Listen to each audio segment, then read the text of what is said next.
So in this video, I will show you how to use the data frame mode, which, as you can expect, is used to view data frames, both in R and in Python.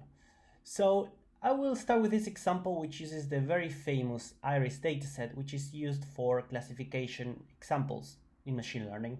And I will be using R. The same logic would apply literally if I was using Python. So let's suppose that we have this iris dataset over here, which is loaded here, and then we apply a filter, a first filter, wherever this species is setosa. Then for that setosa, we filter again wherever the length is lower than some value. And then at the very end, we do some other two filters if the length is below some value for petal, and if petal length is greater than some other value, we create two other data frames. So this is very representative of what we do in data science. When we have data, we start doing operations, merging, filtering, aggregating that data, and doing several things. We start creating data frames, and sometimes it's very useful to see how those data frames are logically connected in our project. Here, as you can see, it's kind of hard to navigate through the data frames, but in some cases that are bigger projects, it gets much harder. We might end up with 20 or 30 data frames here, and we just can't connect them logically. So we have an option. We have the data frame mode, which is activated by pressing F9. So here I have the data frames. And one pretty cool thing that I can do here is that I can do two things. I can draw over the data frames, and I can add text, which is very cool. So let's do that. So my starting point is this iris data frames, which in my case is called new iris. And then I can move stuff here. So then I filtered setosa.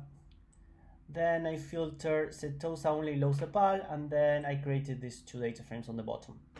So in order to make it cleaner, I just I will add a couple of lines here.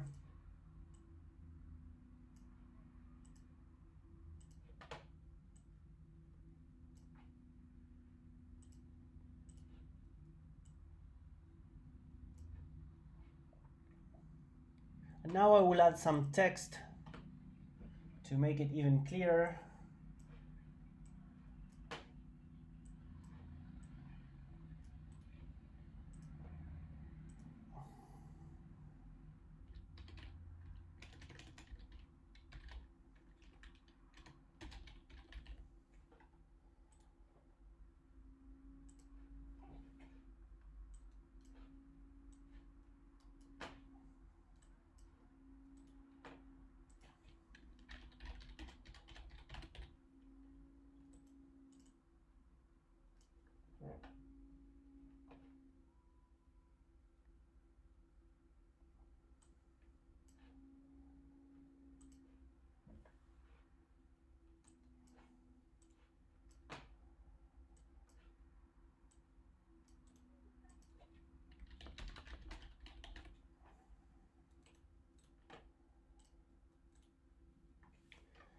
So now you can see it's much easier to navigate through the data frames, and now you can see how they are logically connected, which is something that is not very obvious in here and can get much worse when I have maybe 50 data frames in the same screen.